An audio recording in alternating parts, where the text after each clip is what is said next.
আরে আয়ান, কেমন আছিস? আয়ান মুচকি হেসে বলল, ভালো আছি। তোমার কি খবর বলো? বিন্দাস। আয়ান হাসল। কুহুর পাশে এসে বসল সে।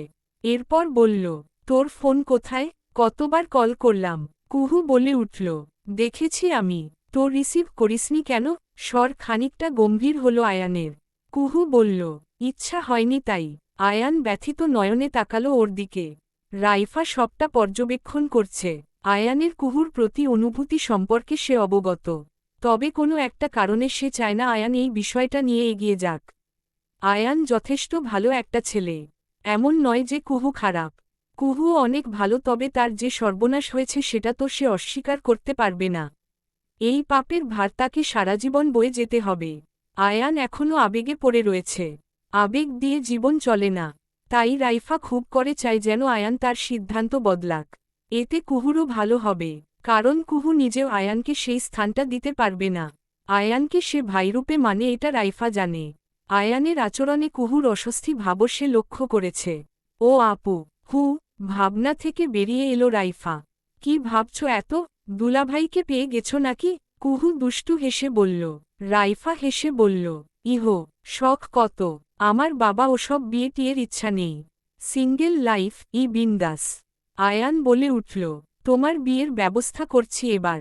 যদি ভালো পাত্র না পাই তাহলে পাশের বাড়ির জমিল দাদুর সাথে বিয়ে দিয়ে দিব। কি বলিস, সুহাসিনী? আয়ান আর কুহু হেসে কুটি কুটি হল। রাইফা বলে উঠল, ওরে বাবা, না, না, ওসব বুড়ো লোকের সেবা আমি করতে পারবো না। বিয়ে যদি করতেই হয় তাহলে কচি ছেলে দেখে করব। হুহ, কুহু বলে উঠল, জুনিয়র ছেলে? ছেলে ভালো হতে ক্ষতি কি? রাইফা মজা ছলে কথাটা বলে হাসল। ভাগ্যের কথা বলা বড় মুশকিল। আয়ান বলে উঠল, তুই ফোন রিসিভ না করে নিজের ক্ষতি করলি রে, সুহাসিনী। কুহু এক ভ্রু উঁচু করে জিজ্ঞাসু দৃষ্টিতে তাকাল। আয়ান বলে উঠল, তোর জন্য আইসক্রিম আনতে চেয়েছিলাম। কয়টা আনব সেটাই জিজ্ঞাসা করতে কল করেছিলাম। কিন্তু তুই তো। দুঃখী হওয়ার ভান করল আয়ান। কুহুর মনে প্রচুর আফসোস হল ব্যাপারটা নিয়ে। যা, এটা কি হল? কুহু দুঃখী স্বরে বলল, এটা কোনো কথা? আপনি নিয়ে আসতেন 10-12 বক্স। এটা আবার জিজ্ঞাসা করা লাগে? আয়ান দুই কাঁধ উঁচু করে বলল, আমার আর কি। তুই কুহু হাতের কিন্ডার জয়টা দিয়ে আয়ানের বাহুতে মেরে বলল, আপনি ভাই নামের কলঙ্ক। যান ভাগেন। বিস্ফোরিত নয়নে তাকালো আয়ান। হতবিহ্বলিত স্বরে বলল, ভাই। রাইফা মাঝে বলে উঠল, অন্য কিছু নাকি? আয়ান বলেই গিয়েছিল রাইফার উপস্থিতির কথা। আমতা আমতা করে মেকি হেসে বলল, মানে, না হার কি হবে? আয়ান ভাবল এখানে থাকাটা আর ঠিক নয় তার জন্য। সে উঠে দাঁড়াল। যাওয়ার আগে পিছে ফিরল একবার। এরপর বলল, ফ্রিজে আপনার প্রিয় চকলেট ফ্লেভারের আইসক্রিম রাখা আছে। মন খারাপ করিয়েন না আর। কুহু খুশি মনে বলে উঠল, ধন্যবাদ ভাইয়া। আয়ানের মনে হল ওর বুক বরাবর কেউ তীর ছুড়ল। কুহুর মুখে ভাইয়া শব্দটা খুব কম শোনা হয় তার। আজ একটু বেশিই বলছে মেয়েটা। আয়ান আর এক মুহূর্ত না থেকে চলে গেল। রাইফা বলে উঠল, তোদের ভাই বোনের খুনোশুনি দারুণ লাগে আমার। কুহু খুব প্রসন্ন হল। আয়ানকে তার ভাই বললে তার ভালো লাগে। অথচ বোকা আয়ান সেসব বুঝে না। সে কুহুকে নিয়ে উল্টোপাল্টা ভাবে। এতে কুহুর যে কতটা অস্বস্তি হয় সেটা যদি ওর চোখে পড়ে। হতাশার শ্বাস ছাড়ল কুহু। রাইফার সাথে টুকটাক কথা বলতে লাগল। মাঝে আনোয়ারা বেগম নাস্তা দিয়ে গেলেন। তিনিও একটু যোগ দিয়েছিলেন ওদের আড্ডায়, পড়ে আবার কাজ আছে বলে চলে গেলেন। আকাশে আজ মস্ত বড় এক চাঁদ উঠেছে। তারাগুলো মিটমিট করে জ্বলছে আকাশের বুকে। আজ এই চাঁদের সৌন্দর্য রোদেলাকে মুগ্ধ করতে পারল না। একবার তাকিয়েই নজর সরিয়ে নেয় সে। কানে গুজে রাখা ফোন। বিছানায় হেলান দিয়ে বলতে লাগল, আমার ভালোবাসাটা ছিল একপাক্ষিক। আমি যাকে ভালোবাসি সে অন্য কাউকে ভালোবাসে। আবার সে যাকে ভালোবাসে ওই মেয়েটা অন্য একজনকে ভালোবেসে নিখুঁতভাবে ঠকেছে, যার দরুন সে ভালোবাসায় অবিশ্বাসী। আমি পুড়ছি তার বিরহে আর সে পুড়ছে ওই মেয়ের বিরহে। ওই মেয়ে কিনা আবার আমার বেস্ট ফ্রেন্ড হয়। লড়াই করার শক্তিটুকুও বুঝি সেই জন্য নেই। রোদেলা তাচ্ছিল্য করে হেসে বলল। ফোনের ওপাশের ব্যক্তিটা বলে উঠল, আর পেয়ে হারানোর যন্ত্রণা? সেই যন্ত্রণার থেকে কি এই যন্ত্রণা বেশি? রোদেলা নিশ্চুপ। ফোনের ওপাশ থেকে গম্ভীর পুরুষালী স্বরটা আবার ভেসে এলো। যেখানে মায়া বাড়িয়ে লাভ নেই সেখানে মায়া কাটাতে হয়। রোদেলা বলল, এতই সহজ মায়া কাটানো? রাহুল সূচক শব্দ করে ফোনটা কান থেকে সরিয়ে সামনে আনল। যথাসম্ভব মাথা ঠান্ডা করে বলল, তোমার কি উচিত না ওদের ঘৃণা করা? বিশেষ করে তোমার ওই ফ্রেন্ডকে। ও, তো মূল বাধা হয়েছে। জঘন্য, আপনার মতন। রোদেলার এহেন কথা শুনে খানিকটা ভরকালো রাহুল। পরমুহূর্তেই বলল, আমি জঘন্য? ওদের নিয়ে বাজে কথা বলবেন না, আগেও বলেছি। আহনাফ ভাইকে নিয়ে তো নয়, কারণ সে চাইলেই পারত আমার ফিলিংস নিয়ে খেলতে, যেভাবে আমার ফ্রেন্ডের ফিলিংস নিয়ে ওই ইতরটা খেলেছিল। কিন্তু তিনি তা করেননি। তিনি দিনের পর দিন আমাকে ইগনোর করেছেন। যখন বুঝলেন আমি উনার প্রতি অনেকটা দুর্বল তখন বাড়ি ছেড়েই চলে গেলেন। আমাকে সবভাবে এড়িয়ে গেছেন তিনি। আর কুহু, ওকে আমি দোষ দিব না, কারণ ও এখনও রাজিই হয়নি। আর না ও আহনাফ ভাইকে উস্কিয়েছে। আহনাফ ভাই ওর পেছনে পড়ে আছে। রাহুল ফোঁস করে শ্বাস ছাড়ল। এরপর বলল, তোমার না আরেক চাচাতো ভাই এসেছে? সে কেমন? রোদেলাকে একটু বাজাতেই সে কথাটা বলল, কারণ তার জানা মতে রোদেলা তাকে চিনে না। রোদেলা এখনও রেনান আর রাহুলকে আলাদা হিসেবেই জানে। বান্ধবীর প্রতিশোধ নিতেই তো রেনানের সাথে ভাব করেছে সে। ভেবেছে রাহুল বুঝবে না সেটা। অথচ বোকা রাহুল রোদেলাকে এখনও ঠিক করে চিনতেই পারেনি। রোদেলা রাহুলের উদ্দেশ্য বুঝতে পেরে বলল, উনিও বেশ ভালো, তবে ফ্লার্ট করে অনেক। ভালো লাগে না তাই? রাহুল হাসল। তার মানে একটু হলেও মন জয় করতে পেরেছে সে। গ্রেট। রাহুল এর আগে প্রেম করেছে অনেক। অবশ্য সেসবের কারণ আছে যথেষ্ট। তবে ভালো বোধ হয় এই প্রথম বেসেছে। এর আগে তার হৃদস্পন্দন কারো জন্য স্পন্দিত হয়নি। অথচ রোদেলাকে দেখলেই আজকাল তার হৃদস্পন্দন অস্বাভাবিক হয়ে যায়। মাঝে মাঝে তার হাসি পায়। তার মতো ছেলে কিনা শেষমেশ ভালোবেসেই ফেলল। রোদেলার মন পেতে সে উদ্গ্রীব। সে রোদেলাকে চায়, তবে অন্য মেয়েদের মতন নয়। সে রোদেলাকে পবিত্রভাবে চায়। সবটা উজাড় করে দিতে চায় সে রোদেলার পানে। তার মাধ্যমে সে নিজের অতীতগুলো ভুলতে চায়। রাহুলের ঠোঁটের কোণে হাসি ফুটে উঠল। রোদেলা বলে উঠল, রেনান আছেন? ভাবনা থেকে বের হল রাহুল। রোদেলা বলে উঠল, আমার এই ভগ্ন হৃদয় নিয়ে এখন কোথায় যাই বলুন তো? আমার কাছে চলে এসো। রোদেলা ক্ষেপে বলল, চুপ করুন, অসভ্য পুরুষ। রাহুল হো হো করে হাসতে লাগল। রোদেলা আর কিছুক্ষণ কথা বলে কল কেটে দিল। দীর্ঘশ্বাস ছাড়ল সে। আজ বোধ হয় পূর্ণিমা। জানালা দিয়ে চাঁদের আলো রোদেলার বিছানায় পড়ছে। রোদেলা বেকনিতে গেল। নীরব আকাশের পানে তাকিয়ে বলতে লাগল, আপনাকে না পাওয়ার আক্ষেপ আমার ইহজন্মে ফুরাবে না, আহনাফ ভাই। এমন একজনকে আপনি মন দিয়ে বসেছেন যার বিরুদ্ধে লড়াই করাটা অসম্ভব আমার পক্ষে। না চাইতেও আপনাকে পাওয়ার লড়াইয়ে আমাকে পরাজয় স্বীকার করতে হচ্ছে। অবশ্য লড়াইটাই বা কোথায় করতে পারলাম? তাচ্ছিল্য করে হাসল রোদেলা। না চাইতেও আখিযুগল পানিতে টইটুম্বর হল মেয়েটার। ভাঙা স্বরে বলতে লাগল, আপনাকে না পাওয়ার যন্ত্রণা মরণসম আমার কাছে, আহনাফ ভাই। মরণসম। নিজেকে শেষ করে দিতে কতবার যে হাতে ছুরি তুলে নিয়েছিলাম তা আপনি কোনোদিনও জানবেন না। বেঁচে আছি তো কেবল একটা কারণে। উদ্দেশ্য সফল হোক একবার, আর থাকব না এখানে। অনেক দূরে পাড়ি জমাবো এরপর। অনেক দূরে। ভাগ্যে না থাকলেও আপনি আমার হৃদয়ে রয়ে যাবেন সর্বদা, আহনাফ ভাই। সর্বদা। রোদেলা ধপ করে নিচে বসে পড়ল। ফুপিয়ে কেঁদে উঠল মেয়েটা। নিশুতি রাতটা তার কান্নার শব্দে তোলপাড় হল। চাঁদটাও বোধহয় মায়াভরা দৃষ্টিতে তার পানে তাকিয়ে। ঘড়ির কাঁটা দুইয়ের ঘরে এসে পৌঁছাল। আধারে মোড়া ঘরটাতে ফ্যানের শো শো শব্দ ছাড়া আর কোনো শব্দ শোনা যাচ্ছে না। কুহুর চোখে আজ ঘুম ধরছে না। মনটা বড্ড অস্থির লাগছে। এপাশ ওপাশ করছে বারবার। রাইফা তার পাশেই শুয়ে। তারও ঘুম আসছে না। হঠাৎ জায়গা পরিবর্তন হওয়ায় ঘুম আসতে সময় লাগছে। সেই জন্য সেও জেগেই। কুহুকে এরকম বারবার এপাশ ওপাশ করতে দেখে ও উঠে বসল। এরপর বলে উঠল, এমন করছিস কেন? কি হয়েছে? কুহু তাকালো ওর দিকে। রাইফা বিছানা থেকে নেমে লাইট অন করল। এরপর ওর অভিমুখে এসে বসল। কুহু ধীরে ধীরে উঠে বসল। অসহায় স্বরে বলল, ঘুম আসছে না, মনটা বড্ড অস্থির অস্থির লাগছে। ওমা কেন? কি জানি। কুহুর মনমরা উত্তর। রাইফা ভাবুক হল খানিকটা। হঠাৎ বলে উঠল, তোর ফোন কোথায়? কুহু কপাল কুঁচকাল। এত রাতে সে ফোন নিয়ে কি করবে? পাশ থেকে তাও ফোনটা নিয়ে রাইফার দিকে দিল সে। রাইফা ফোনটা এক প্রকার ছিনিয়ে নিল। কুহু হতভম্ব হল। রাইফা কুহুর হোয়াটসঅ্যাপে গেল।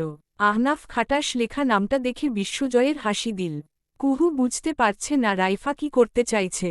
তবে সে যতক্ষণে বুঝল ততক্ষণে অনেকটা লেট হয়ে গেছে। কুহু চেঁচিয়ে উঠল, এই না! রাইফা খিলখিল করে হেসে ফোন উঁচু করে ফেলল। কুহু ফোন নেওয়ার চেষ্টা করে ব্যর্থ হচ্ছে। ডট ডট আহনাফ কুহুর সাথে করা আগের মেসেজগুলো পড়ছিল। রোজরাতে এখন এটাই করে সে। তবুও কুহুকে নিজ থেকে মেসেজ, কল করে না। এটা ওর শাস্তি।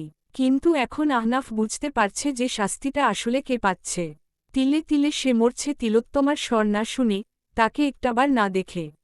অথচ ওই মেয়ের কোনো হুঁশ নেই। সে তো ভালোই আছে, আয়ান ভাই আছে না তার। এই একটা নাম আহনাফের মাথায় আগুন ধরিয়ে নেয়। বলবে না কথা তার তিলোত্তমার সাথে। আহনাফের অনুপস্থিতি সে বুঝুক। বেহায়ার মতো পেছনে পড়ে থাকলে সে কখনো বুঝবে না।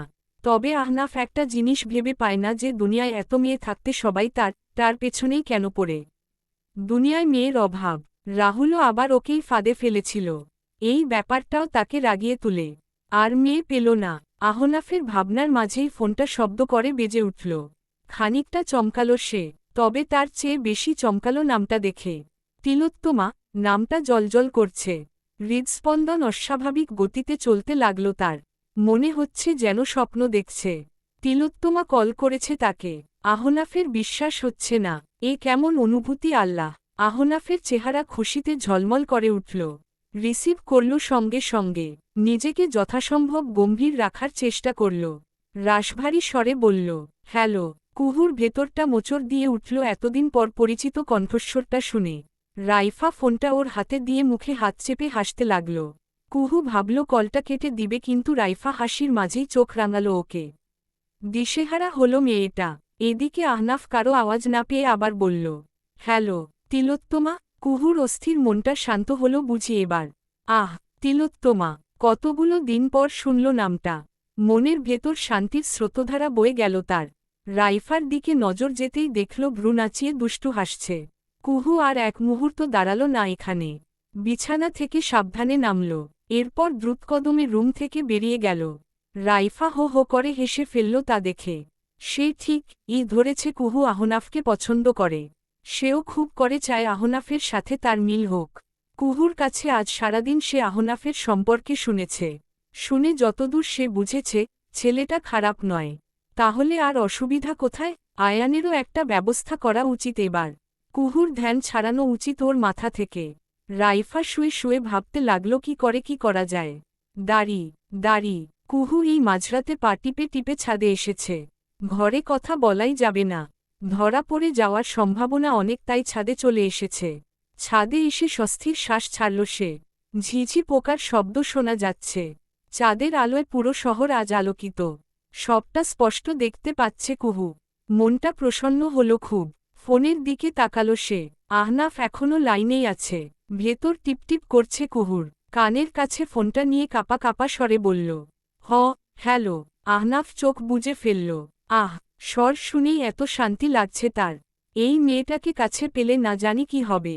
তবে এই দিন কেন কল করল না তাকে? আহনাফের অভিমান হল। সে অভিমানী স্বরে বলল, আজ মনে পড়ল এই অধমের কথা। কুহু বলে উঠল, আপনার তো মনেও পড়েনি। কল তো সেই আমাকেই দেওয়া লাগল। আহনাফ হাসল। এরপর বলল, আমার আপনাকে মনে পড়েনি। আপনার তাহলে এখনও আমাকে অনেক বোঝা বাকি। অবশ্য বুঝার ট্রাই তো করেননি কোনোদিন। কুহু কিছু বলতে পারল না। ভালোবাসতে যে এখন বড্ড ভয় হয় তার। রেনান তাকে অনেক যত্ন সহকারে ঠকিয়েছে। যে ভালোবাসার পূর্ণতা নিশ্চিত ছিল সেই ভালোবাসার বিচ্ছেদ ঘটেছে। কুহুর তাই এখন ভয় হয়। তার ভাঙা হৃদয়টা আবার কেউ ভাঙলে সে আর বাঁচবেই না। তার ভাবনার সুতো ছিল আহনাফের কথায়। এসব বাদ দিন, আপনি এখন আমার অভিমান ভাঙান। আমি আপনার উপর অভিমান করেছি। ইস, কি নিষ্পাপ আবদার! আমার অভিমান ভাঙান। আহনাফের বাচ্চাসুলভ আচরণে কুহু না চাইতেও হেসে ফেলল। আহনাফ কুহুর হাসির শব্দ শুনল। তখন সে বলে উঠল, এই আপনি হাসছেন? আমার হাসার মতো কিছু কি বলেছি? আমার অভিমান ভাঙাবেন এখন আপনি? কুহু হাসি চেপে বলে উঠল, আমিও অভিমান করেছি। আহনাফের ঠোঁটের কোণে হাসি লেপ্টে রয়েছে। সে বলল, এই 1 মিনিট, আপনি অভিমান করেছেন মানে? আপনি তো আমাকে ভালোইবাসেন না। তাহলে অভিমান কিসের? আপনার অভিমান তো জায়েজ নয়। আমার অভিমান করাটা মানা যায়। কুহু কিছুক্ষণের জন্য নীরব হয়ে গেল কথাটা শুনে। সত্যিই তো, সে কেন অভিমান করবে? কুহুর এবার রাগ লাগছে। রাগে মাথার চুল ছিঁড়তে ইচ্ছা করছে। নিজের গালে থাপ্পড় মারতে মন চাইছে। আবার প্রেমে পড়ে যাচ্ছে সে।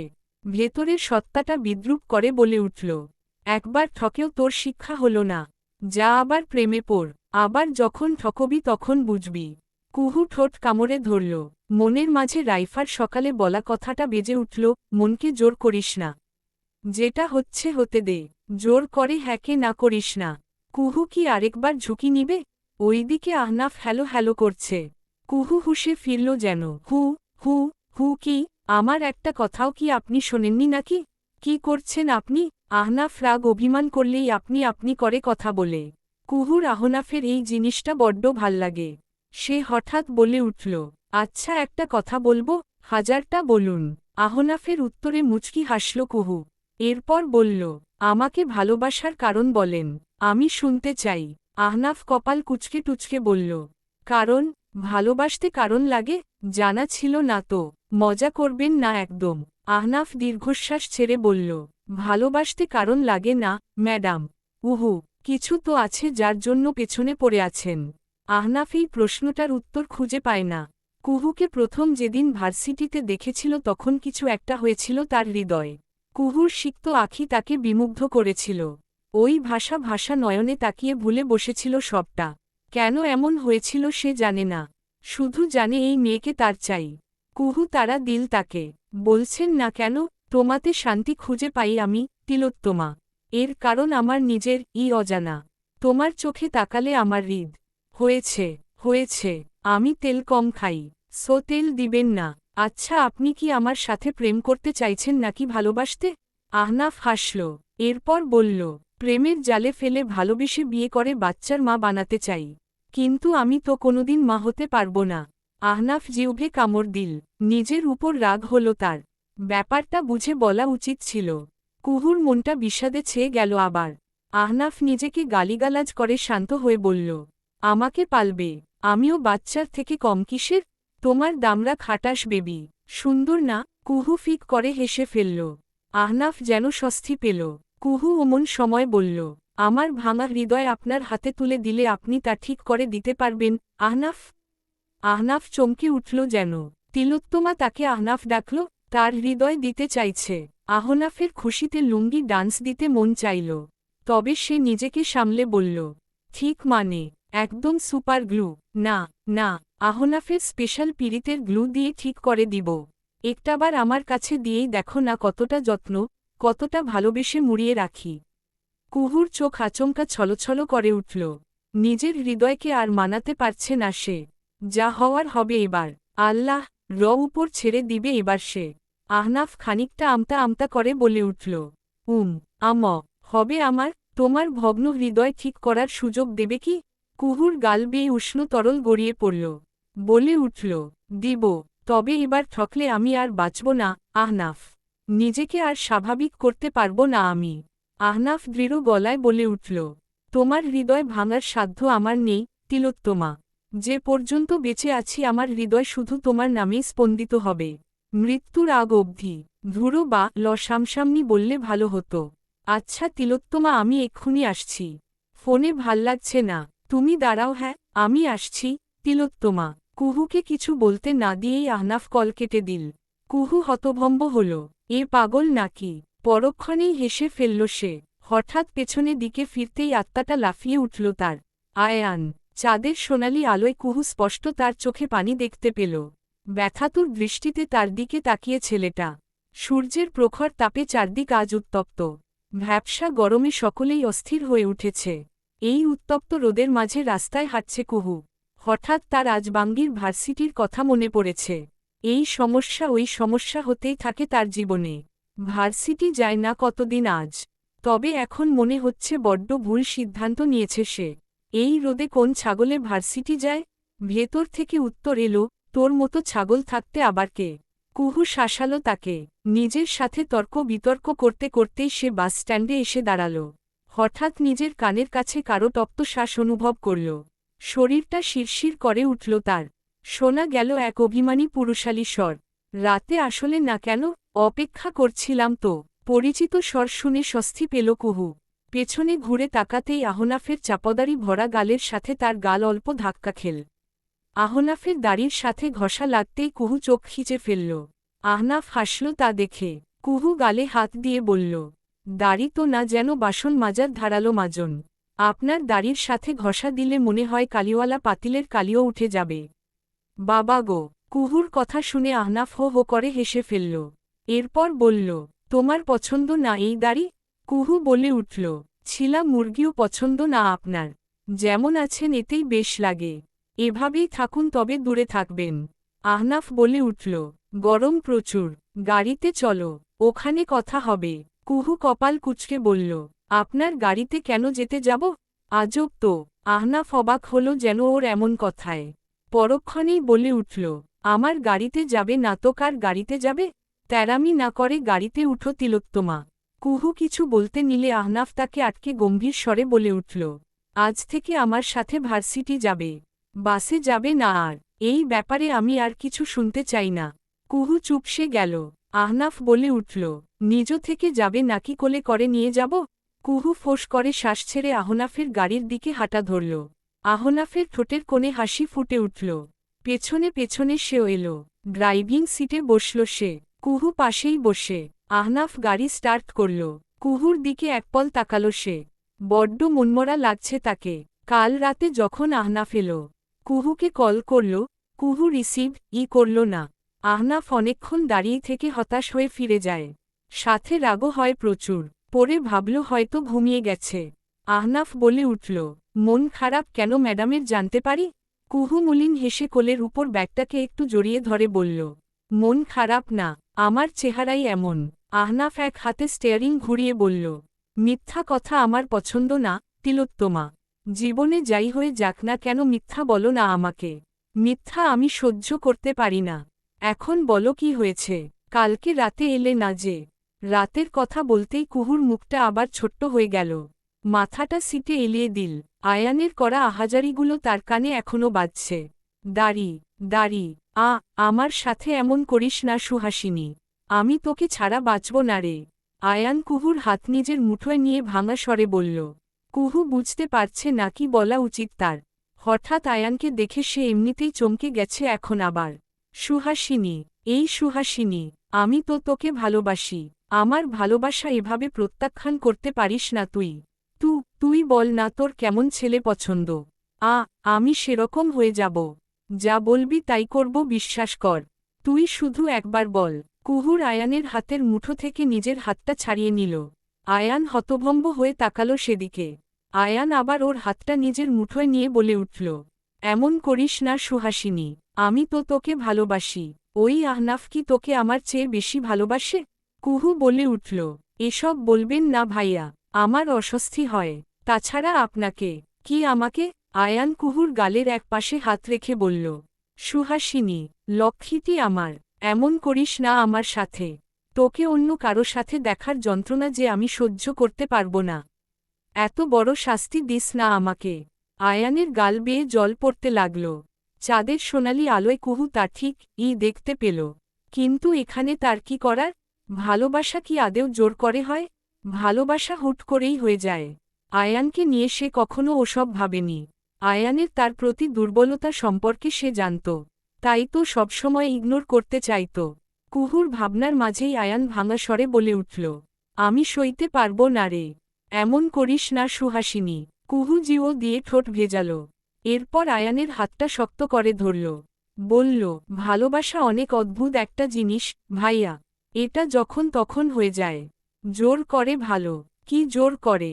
এতগুলো বছর ধরে তোকে আমি ভালোবাসি। সেই ভালোবাসা তোর চোখে পড়েনি? এখন এই 2 দিনের একটা ছেলের জন্য খুব ভালোবাসা উতলে পড়ছে তোর। আয়ান উচ্চস্বরে বলে উঠল কথাগুলো। কুহু কেঁপে উঠল খানিকটা। আয়ান সিক্ত চোখজোড়া বুজে নিজকে ঠান্ডা করল। এরপর নরম স্বরে বলে উঠল, সরি, আপনাকে আমি আগেও বলেছি যে আপনার প্রতি আমার সেরকম কোনো ফিলিংস নেই। এখন এসব বলার কোনো মানেই হয় না। আপনাকে আমি ভাইয়ের নজরে দেখি। এখন এসব কথা বলে আপনি আমাকে লজ্জায় ফেলছেন। আয়ান ব্যথাতুর নয়নে তাকালো তার পানে। কুহু তার হবে না সেই ভাবনাকেও সে ঘৃণা করে। ভাবতেও চায় না এটা সে। সে বলে উঠল, আহনাফ বড়লোকের ছেলে বলে ওকে এড়াতে পারিসনি তাই না? কুহু চোখ মুখ শক্ত করে তাকালো তার দিকে। ফালতু বকবেন না, ভাইয়া। আপনি নিজেও জানেন কেমন রাত হয়েছে, ঘুমান। সকালে উঠলে সব ঠিক হয়ে যাবে। কুহু কথাগুলো বলে চলে যেতে নেয়। আয়ান তখন বলে উঠল, আমার ভালোবাসাকে পায়ে ঠেলে ওই আহনাফের ভালোবাসা স্বীকার করলি তুই। আমার তো কোনো দোষ ছিল না। আমার ভালোবাসায় তো কোনো খুঁত ছিল না। তাও আমার প্রতি এত নিষ্ঠুর হচ্ছিস কেন? কেন এমন করছিস তুই? একটু ভালোবাসা ভিক্ষা দে না আমায়। একটু ভালোবাসো না আমাকে। আয়ান দুই হাঁটু মুড়ে বসে পড়ে ফুপিয়ে কেঁদে ওঠে। কুহু আর থাকতে পারে না। দৌড়ে চলে যায় ছাদ থেকে। যাওয়ার সময়ও আয়ানের আহাজারি কানে আসে তার। যাস না সুহাসিনী, ছেড়ে যাস না। কি ভাবছ এত? আহনাফের স্বর শুনে কুহুর ভাবনার সুতো ছিঁড়ে। আহনাফ বলে উঠল, কোন ভাবনায় ডুবেছিলে? রাস্তায় একটা কথা পর্যন্ত বললে না। আমি কত কিছু জিজ্ঞাসা করলাম, কিছুই বললে না। কুহু বলে উঠল, উহু কিছু না। এসে গেছি। আহনাফ মুচকি হেসে বলল, আজ ভার্সিটি বন্ধ। কুহু হোঁচট খেল যেন। আজকে বন্ধ? আজকে কি বার? কি বার? আহনাফ ফোঁস করে শ্বাস ছেড়ে ওর মাথায় মৃদু ধাক্কা দিয়ে বলল, শুক্রবার। হ্যাঁ। কুহু বোকা বনে গেল। এটা কোনো কথা? ভার্সিটি বলে যে একটা কিছু আছে সেটাই সে ভুলে যাচ্ছিল। আজ এতগুলো দিন পর যাবে বলে ঠিক করেছিল। আর আজ কিনা শুক্রবার। বাসার একটা কেউ বলল না। এরা কি মানুষ? উহু, বাঙ্গি এরা। কুহুর ভেতর থেকে উত্তর এলো। কুহু বলে উঠল, তাহলে আপনি আমাকে আগে বললেন না কেন? আহনাফ দুই কাঁধ উঁচু করে বলল, এমনি। আহনাফ গাড়ি থেকে নামল। কুহুও নামল। অচেনা জায়গা। কুহু আশেপাশে দেখতে লাগল। ডানপাশটায় চোখ যেতেই মুগ্ধ হল। নদীর স্রোতধারা বয়ে যাচ্ছে। উপরে বেঞ্চ রয়েছে বসার জন্য। মানুষ নেই একটাও। এত সুন্দর জায়গা অথচ মানুষ নেই। হঠাৎ তার পেছনে থেকে সারপ্রাইজ। চমকে এক প্রকার লাফিয়ে উঠল কুহু। পেছনে থেকে রোদেলা, নিধি, নাতাশা, আদিত, আরিফ, রাফি ওরা বেরিয়ে এলো। কুহু বুকে থুথু দিয়ে বলে উঠল, বাঙ্গি সারপ্রাইজ। আরেকটু হলে মরতাম। এমন করে কেউ? আল্লাহ গো। সবাই দাঁত কেলাচ্ছে। কুহু এক ভ্রু উঁচু করে বলে উঠল, কি ব্যাপার? আজ কি কোনো কিছু আছে নাকি? আদিত বলে উঠল, আরে আছে মানে, আজকে জব্বর পার্টি হবে। কেন? সবাই মিটমিট করে হাসছে। রোদেলা বলে উঠল, কারণ আপনি আহনাফ ভাইকে ফাইনালি মেনে নিয়েছেন, মহারানী। তার কথার পিঠে নিধি বলে উঠল, সেই খুশিতে আহনাফ ভাইয়া আজ ট্রিট দিবে আমাদের। সবাই আজকে ঘুরব, খাবো দাবো, আনন্দ করব। কুহু ভরকে আহনাফের দিকে তাকালো যে কিনা একটা সানগ্লাস পরে বড্ড কঠিন মুখে দাঁড়িয়ে আছে। দেখে বোঝার উপায় নেই যে এই ছেলেটা কতটা বাচ্চাসুলভ আচরণ করে কুহুর সামনে। কুহু ওর থেকে নজর সরিয়ে বলল, আমি এসবের কিছু জানিই না। বাসায় বলে আসিনি। আমি কোথাও যাচ্ছি ন। আয়ানও আসবে তো? নাতাশা কুহুর কথার মাঝেই বলে উঠল। কুহু চমকালো যেন। আয়ান ভাইয়া আসবে। তখন একটা বাইক এসে থামল তাদের সামনে। সবাই সেদিকে তাকালো। আয়ান হেলমেট খুলে চুলগুলো ব্যাকব্রাশ করল। নাতাশা যেন আরেকবার প্রেমে পড়ল। হায়! আয়ানের পেছনে থেকে একটা মেয়েকে নামতে দেখেই তার হাসি উবে গেল। মেয়েটাকে আয়ানের সাথে কেন? হাজারটা প্রশ্ন এসে বাজছে মনে। তখন আয়ান এসে সবাইকে হাই হ্যালো জানালো। রাইফা কুহুর বাহুতে মৃদু ধাক্কা দিয়ে ফিসফিস করে বলে উঠল, তোর হিরো কোনটারে? কুহু চোখ পাকিয়ে তাকালো। রাইফা ইশারায় অনুরোধ করল বলতে। কুহু ইশারায় আহনাফকে দেখালো। বিধি বাম। আহনাফের কল আসায় সে সরে যায়। তার পাশে দাঁড়িয়েছিল আদিত যে কিনা হাঁ করে রাইফার দিকে তাকিয়ে। রাইফা ইশারা অনুসরণ করে আদিতের দিকেই তাকিয়েছে। এই ছেলে তাহলে। ও আদিতের দিকে তাকিয়ে মুচকি হাসল। আদিত বুকের বাপাশে হাত রাখল ওর দিকে তাকিয়ে থেকেই। রাইফা কপাল কুচকালো এতে। কেমন ছেলেরে ভাই? রাইফার কাছে মোটেও ভাল্লাগছে না তার তাকানোর ধরন। কুহুর মুখে আহনাফ সম্পর্কে যা শুনেছিল তার তো কোনোটাই এই ছেলের আছে বলে মনে হচ্ছে না। কুহু কি প্রেমে অন্ধ হয়ে ওসব বলল নাকি? রাইফার ভাবনার মাঝেই কানে এলো। কে তুমি নন্দিনী? আগে তো দেখেনি। ছন্দের মতো বলল আদিত্য। রাইফা চমকে উঠল। তাকিয়ে দেখল সবাই একপাশে সরে গিয়েছে, সেই দাঁড়িয়ে এখনো। এই ছেলে তার পাশে আসলো কখন? রাইফা বলে উঠল, রেসপেক্ট মি। বয়সে বড় হই। আয়ানের বয়সী না তুমি? হ্যাঁ ছোট, হও বয়সে। আদিত্য খ্যাক খ্যাক করে হেসে উঠল। এইটুকু মেয়ে কিনা আমার বয়সে বড়? নাক টিপলে দুধ বের হবে আবার। এনিওয়েজ নাম কি তোমার? রাইফার বুঝতে পারল না আহনাফ তার সাথে এভাবে কথা বলছে কেন। এই ছেলের ধরন ভালো ঠেকেছে না তার কাছে। কুহুকে বারণ করা লাগবে দেখা যাচ্ছে। রাইফা ওর কথার উত্তর না দিয়ে চলে যেতে নেয় তখন বাধা পেল ওড়নায়। পেছনে ফিরে তাকালো সে। আদিত্য দুই হাত উঁচু করে স্যালেন্ডার করার মতো করে আছে। তার ঘড়িতে আটকেছে রাইফার ওড়না। আদিত্য হেসে বলল, আল্লাহ চাইছেন না বোধ হয় যে তুমি আমার থেকে দূরে যাও। রাইফা টানতে লাগলো ওড়না। ওড়না তো এলোই না, উল্টো আদিত্য চলে এলো। রাইফা ভরকে পেছনে সরে গেল। আরে আরে! রাইফা একদম কাছাকাছি এসে থামল সে। এই প্রথম আদিতের কোনো মেয়েকে দেখে হৃদস্পন্দন অস্বাভাবিক হল। এদিকে রাইফা তাকিয়ে ওর ঘড়ির দিকে। হাওয়ায় হাওয়ায় ওর ঘড়ির সাথে ওড়না গিট বেঁধে গেল। স্ট্রেনঞ্জ। পরক্ষণেই সে সবটা বুঝতে পারল। এই ছেলে একটা ফ্লার্টিংবাজ। ইচ্ছা করে করেছে এসব। ছি ছি! সে আদিত্যকে তার দিকে এভাবে তাকিয়ে থাকতে দেখে মুচকি হেসে বলল, খুব ভাল লাগছে না এভাবে তাকিয়ে থাকতে? আদিত্য ঘোরের মাঝে থেকেই বলল, খুব। রাইফা মুচকি হাসল। এরপরেই অনাকাঙ্ক্ষিত একটা ঘটনা ঘটাল সে। আদিত্য চেঁচিয়ে উঠল, যাহ! চার্জ শেষ! আদিত্যের চিৎকারে সবাই চলে এসেছে। আদিত্য অবাক নয়নে ওর দিকে তাকিয়ে ব্যথায় কাতরাচ্ছে। রাফি বলে উঠল, ভাই এমনে মান ইজ্জত মাইরেন না। ওটা কি হাত দিয়ে ধরে রাখার জায়গা? মেয়েরা আর এগোলো না। আদিত্য চোখ রাঙালো রাফিকে। আরিফ তাদের দেখছিল, যার দরুণ ঘটনা তার জানা। সে হো হো করে হাসছে। আহনাফ কপাল কুঁচকে তাকিয়ে, কে গুলি করেছিল খবর পেয়েছ? হারুন রহমানের মুখটা বিষণ্ণ লাগছে। সাখাওয়াত আলম সেটা দেখেই উত্তর পেয়ে গেলেন যেন। বললেন, ভালো করে খোঁজ করো। হারুন রহমান মাথা নাড়লেন, কিন্তু তারপরেও তার মুখে বিষণ্ণতার ছোঁয়া দেখে বললেন, কি সমস্যা? হারুন রহমান খানিকটা আমতা আমতা করতে লাগলেন। এসির মধ্যে থেকেও তার কপাল বেয়ে ঘাম পড়তে লাগল। সাখাওয়াত আলম হাতের ফাইলটা রেখে কপাল কুঁচকে তাকালেন তার দিকে।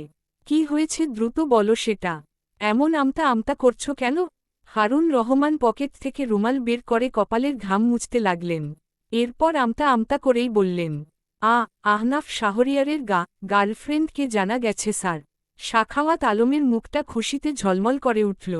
তিনি বললেন, এত ভালো খবর, এবার অন্যভাবে শোধ নেওয়া যাবে। হারুন রহমান একটা শুকনো ঢোক গিলে বললেন, সেটা যে অসম্ভব স্যার। সাখাওয়াত আলম ভ্রু কুঁচকালেন। বড্ড বিরক্তি নিয়ে বললেন, এত ঘুরিয়ে না বলে সরাসরি বলো না কি ছোট মা সেই মেয়ে। সাখাওয়াত আলমের কথার মাঝেই হারুন রহমান কথাটা বললেন। সাখাওয়াত আলম স্তব্ধ হয়ে গেলেন। আস্ত আকাশটা যেন তার মাথায় ভেঙে পড়েছে। পরক্ষণেই একটা ফাইল উঠিয়ে গম্ভীর স্বরে বললেন, এটা অসম্ভব। তোমার খোঁজ নেওয়ায় গাফিলতি আছে। ভালো করে খোঁজ নাও। না স্যার, আহনাফ শাহরিয়ারকে কাল রাতে ছোট মায়ের বাড়ির সামনে দেখা গেছে। আজকে তারা একসাথে ঘুরতে গিয়েছে।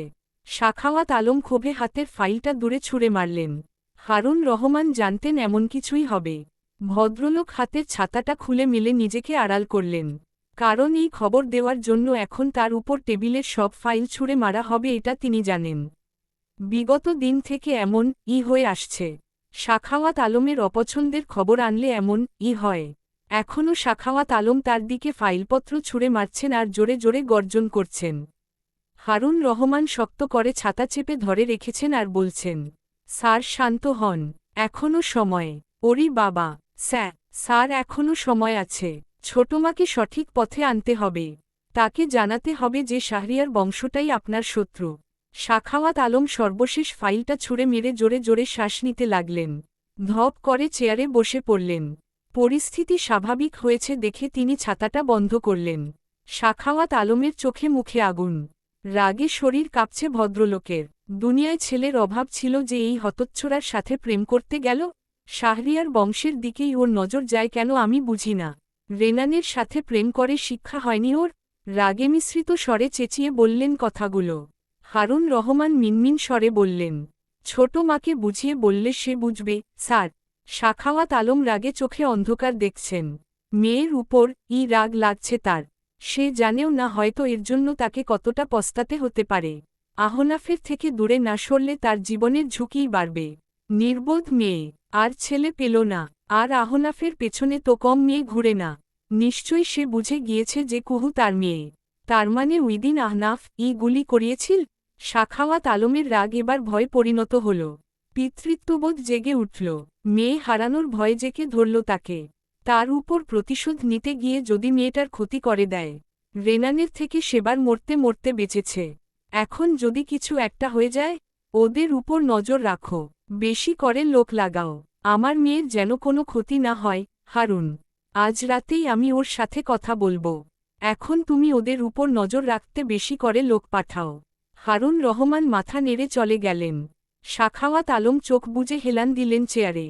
কি একটা ভেবে দীর্ঘশ্বাস ছাড়লেন। আমরা এখানে আজ দুপুর পর্যন্ত থাকব, রান্না এখানেই করা হবে। সবাই হাতে হাতে সাহায্য করবে। ওকে। সবাই উৎফুল্ল হয়ে চেঁচিয়ে উঠল আহনাফের কথায়। রাফি ফিসফিস করে বলে উঠল, ভাই, এর মাঝে টয়লেট পেলে? আহনাফ সরু চোখে তাকালো ওর দিকে। রাফি তা দেখে মেকি হেসে বলে উঠল, হে হে, নদী তো আছেই। থাক থাক। আহনাফ কপাল কুঁচকে বলে উঠল, নদী? উফ, ওই পাশে পাবলিক ওয়াশরুম আছে। চোখটা ঘুরিয়ে দেখ একটু। রাফি দাঁত কেলিয়ে বলল, আচ্ছা ভাই। আহনাফ ফোঁস করে শ্বাস ছাড়ল। তার তিলোত্তমার দিকে তাকাল। একটা মাদুর পেতে বসে রয়েছে। রোদেলা আর নিধির সাথে বকবক করছে। তার থেকে দৃষ্টি সরিয়ে একপল রোদেলাকে দেখল। রোদেলাও কি মনে করে তার দিকে তাকাল। আহনাফ অপ্রস্তুত হল খানিকটা, তবে প্রকাশ করল না তা। মুচকি হাসি উপহার দিল। রোদেলাও হাসল বিনিময়ে, তবে সেই হাসিতে তার চোখ হাসিনি। বড্ড মলিন ছিল সেই হাসি। এত সহজ বুঝি প্রিয় মানুষটাকে ছেড়ে দেওয়া। তিলে তিলে রোদেলা এর যন্ত্রণা টের পাচ্ছে। বুকে বা পাশটা ব্যথায় চিনচিন করে ওঠে। ভেতরে তার মাঝে যে ঝড় চলছে তা কখনো কেউ টের পাবে না। কিছু কষ্ট অপ্রকাশ্য থাকাই ভালো। সে ওদের সাথে আবার আড্ডায় যোগ দিল। হঠাৎ নিধি চাপা বলে উঠল, এই আয়ান ভাইয়া তোর দিকে তখন থেকে এমন ক্যাবলার মতন তাকিয়ে আছে কেন রে? কুহু ভরকে তাকালো আয়ানের দিকে। আয়ান আর নাতাশা একটু দূরে একটা বেঞ্চে বসে আছে। নাতাশা বকবক করছে তার সাথে, অথচ সে নিশ্চুপ হয়ে কুহুর দিকে অনিমেষ তাকিয়ে। কুহু তাকানোর পরেও তার নজর একচুল সরল না। কুহু নজর সরিয়ে নিল। আয়ান বোধহয় হাসল তা দেখে।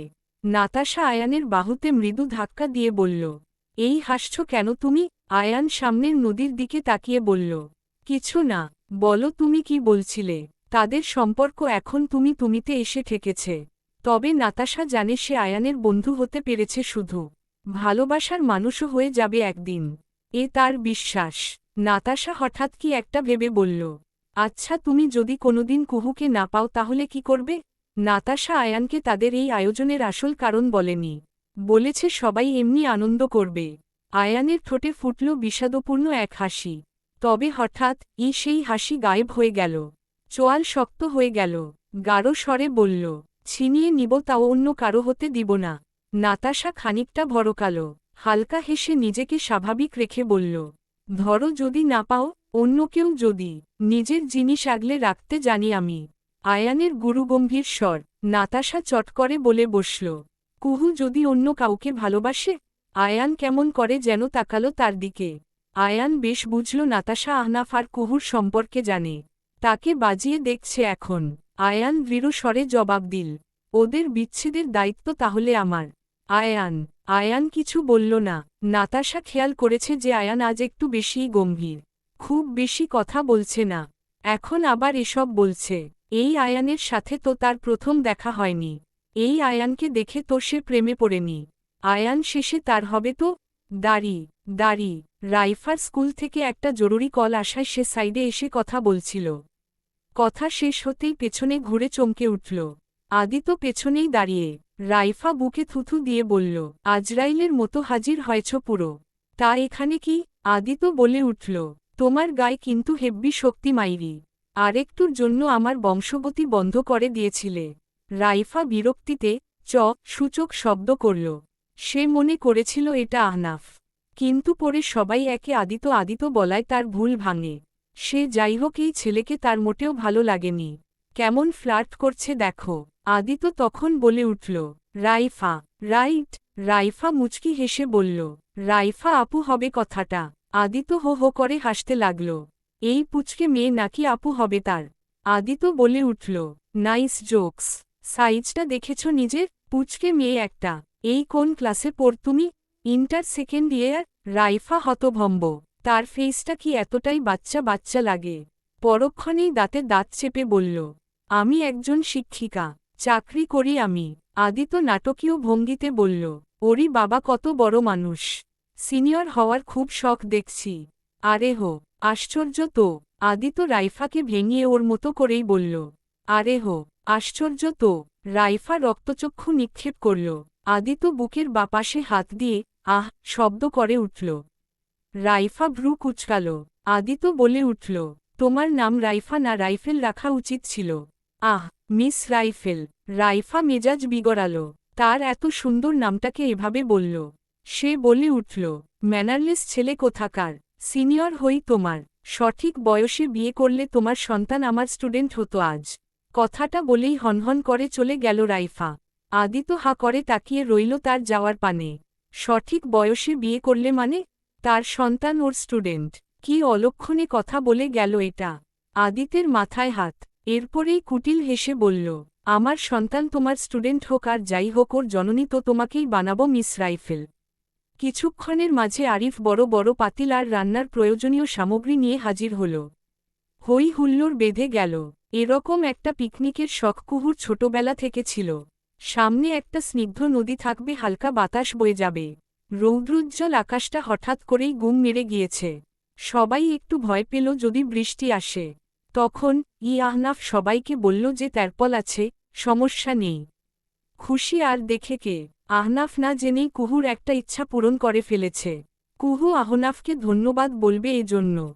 আহনাফের দিকে তাকাতেই দেখল আহনাফ তার দিকেই তাকিয়ে। কুহু মুচকি হাসল আজ তার দিকে তাকিয়ে। আহনাফের মনে হল ওর হাসি সোজা তার বুকে বিঁধল। আহ, এত শান্তি। আহনাফ ঠোঁট চোকা করে চুমু ছুড়ল। কুহু মুখ কুচকে ফেলল এতে। শব্দ না করে ঠোঁট নেড়ে বলল, বাণিক চন্দ্র। আহনাফ ওর কথা বুঝতে পেরেই চোখমুখ শক্ত করে তাকাল। কুহু জিও দেখিয়ে ভেঙাল যেন সে কোনো পরোয়াই করে না। আহনাফের রাগ বল, বাণিক চন্দ্র বলে যে কোন গালিটা দিয়েছে সে এটা ভালোই বুঝেছে। বড্ড বেয়াদব হচ্ছে মেয়েটা। এমন একটা গালি সে আহনাফ শাহরিয়ারকে দিল। একটা মেয়ে দিল। পরক্ষণেই ফোঁস করে শ্বাস ছেড়ে বলল, একটা মেয়ে আবার কি? তার তিলোত্তমাই তো। আহনাফ মনে মনে ঠিক করল এই মেয়েকে সে ঠিক করবে। মুখের ভাষা এত খারাপ হয় কোনো মেয়ের একে না দেখলে জানত না সে। কি সুন্দর গালিগুলোর নতুন রূপ বের করে বলে। ভালো জায়গায় ব্রেন না খাটিয়ে উল্টোপাল্টা জায়গায় খাটায়। হাতে পাক না সে বুঝিয়ে দিবে সব। আহনাফ শাহরিয়ারকে তো আর চেনে না। আনন্দঘন পরিবেশটাকে থমথমে বানাতে রাহুলের আগমন যথেষ্ট ছিল। হঠাৎ একটা কালো রঙের গাড়ি থামতে দেখে সকলের চোখ জায়গায় সেখানে। গাড়ির দরজা খুলে যখন রাহুলকে নামতে দেখা গেল তখন সবার হাসি উবে গেল। রাফি বিরক্ত মেশানো স্বরে বলে উঠল, এ হা, লারে দাওয়াত দিল কোন হা, লায়। সবার মুখ থেকেই একটা করে গালি বের হল রাহুলকে দেখে। কুহু বিড়বিড় বলল, বিন বাজানোর আগেই সাপ হাজির। উন্নতি হয়েছে তো বেশ। এদিকে আহনাফ হাস্যোজ্জ্বল মুখে দুই হাত পাখির মতো মেলে এগিয়ে গেল। ভাই, বুকে আয় ভাই। রাহুল কপাল কুচকাল। আহনাফ তাকে জড়িয়ে ধরেছে ততক্ষণে। আদিত আরিফের কানে কানে বলল, অষ্টম আশ্চর্য জিনিস, আরিফ। ছবি তুলে রাখো, পরে মিউজিয়ামে দিয়ে আসব। আরিফ সত্যিই ছবি তুলে ফেলল। কেমন আছিস আমার সোনা ভাই? তোর পা ছা ঠিক হয়েছে? দেখি, দেখি। আহনাফ ওইদিকে হাত দিতে নিলে রাহুল পিছিয়ে গিয়ে দাঁতে দাঁত পিষে বলল, ওয়াট দা। সবাই ঠোঁট চেপে হাসছে। রাহুল কুহুর দিকে তাকাল। কুহুর হাতে ধারালো ছুরি ছিল। সবজি কাটতে নিয়েছিল আর কি। সেটাই সে দাঁত কেলিয়ে উঁচু করে দেখালো আবারও। রাহুলের হাত আপনা আপনি সেই আঘাতপ্রাপ্ত জায়গায় চলে গেল। পরক্ষণেই নিজেকে ঠিক করে বলল, কি উপলক্ষে এই আয়োজন? আপনের পা ছা ঠিক হওয়ার আনন্দে। আপনি নাকি আজকাল বসতেও পারছেন? সেই খুশিতেই আর কি। রাফির কথা শুনে সবাই হো হো করে হাসতে লাগল। রাহুল রক্তচক্ষু নিক্ষেপ করল রাফির পানে। এই ছেলেটাকে এবার দেখতেই হচ্ছে, বড্ড বার বেড়েছে। আহনাফ বলে উঠল, আমি একটা তিলোত্তমা পেয়েছি, মানে তোর ভাবি। সেই খুশিতে আয়ান কোল্ড ড্রিঙ্কস পান করছিল। আহনাফের কথা শুনে মুখের সবটা সামনে ছিটকে মারল। নাতাশা একটা শুকনো ঢোক গিলল। আয়ান হতভম্ব। এই খুশিতে আহনাফ আয়োজন করেছে, আর সেও কিনা এখানে খুশিমনে হাজির হয়েছে। আয়ান রেগে নাতাশার দিকে তাকাল। তিলোত্তমা নামটা উইদিন পার্টিতে আহনাফ সবার সামনে কুহুকে বলেছিল। নাতাশা সেই দিনের কথা বলেই গিয়েছিল। সে কিছু বলতে নিলে আয়ান হেসে ফেলল। নাতাশার হাতে থাকা বোতলের সাথে মৃদু ধাক্কা মেরে চেয়ার্স বলল সে। নাতাশার মাথার উপর দিয়ে যাচ্ছে সব। কি হলো এটা? আয়ান কি আগে থেকেই জানত? নাতাশার বুঝে এলো না কিছু। রাহুল কুহুর পানে তাকাল। এরপর মৃদু হেসে বলল, কংগ্রাচুলেশন। রাইফা কুহুর বাহুতে মৃদু ধাক্কা দিয়ে দুষ্টু হাসল। নিধি আর রোদেলাও মজা নিচ্ছে। রোদেলা একপল রাহুলের দিকে তাকাল। রাহুলও তাকাল তখন। রোদেলা লাজুক হাসল। রাহুল কপাল কুঁচকাল। হঠাৎ ওর এই হাসির অর্থ খুঁজে পেল না সে। সে ইশারায় জিজ্ঞাসা করল এর কারণ। রোদেলা আবার লাজুক হাসল। আচ্ছা, তবে কি রোদ ওর প্রেমে পড়ে যাচ্ছে? রাহুলের মনটাও খুশিতে ভরে উঠল। প্রেমিক মন তার অন্য কিছু ভাবতে চাইল না। এসব দেখে দূর থেকে একজন জলে ছাই হয়ে গেল বুঝি। হাতটা মুষ্টিবদ্ধ করে ফেলল সে। দাড়ি দাড়ি, রাজনীতিতে আমি আর ফিরব না। তাই আমার কাছে দয়া করে এসব আবদার করবেন না। হতাশ হলেন রবিউল খান। আহান শাহরিয়ারকে ছাড়া তাদের দল নেতিয়েই গেছে খানিকটা। আহান শাহরিয়ার আবার ফিরলে হাড্ডাহাড্ডি একটা লড়াই হতো। কিন্তু সে নারাজ। আহান শাহরিয়ারকে আবার অনুরোধ করলেন তিনি। আহান, তোমাকে আমাদের দরকার। তুমি। অন্য কথা থাকলে বলুন রবিউল সাহেব। এবার বড্ড রাগলেন রবিউল খান। এত দেমাক দেখিও না আহান। ফিরলে তোমারও লাভ হতো। প্রয়োজন নেই এত লাভের। রবিউল খান এবার রেগে কল কেটে দিলেন। সামনে নির্বাচন আসছে। আহান ফিরলে তাদের লাভ হতো। আহানকে টেক্কা দেওয়ার মতো ক্ষমতা সাখাওয়াতের নেই। জনগণ আহানের পদত্যাগে সেবার বড্ড আফসোস করেছিল। এখন সে ফিরলে জনগণ খুশিই হতো। তার জয় নিশ্চিত। দলেরও লাভ হতো এতে। রাগে মাথার চুল ছিঁড়ার মতো অবস্থা হল রবিউলের। আহান শাহরিয়ার দীর্ঘশ্বাস ছেড়ে প্রিয়তমা স্ত্রীর হাস্যোজ্জ্বল ছবির দিকে তাকালেন। যে রাজনীতি আমার প্রিয়তমাকে কেড়ে নিয়েছে সে রাজনীতিতে আমি আর ফিরব না। যে রাজনীতির কারণে আমার প্রাণপ্রিয় বন্ধু আজ আমার প্রাণের শত্রু সে রাজনীতিতে আমি ফিরতে চাই না। এখন আমি ঘৃণা করি এই রাজনীতিকে। ঘৃণা। শেষের কথাটা মন্ত্রের মতো জপ করতে করতে চেয়ারে হেলান দিয়ে চোখ বুজলেন। গাল বেয়ে উষ্ণ তরল বয়ে গেল বোধ হয়। হঠাৎ কেবিনে তখন কেউ নক করল। আহান শাহরিয়ার চমকে উঠলেন।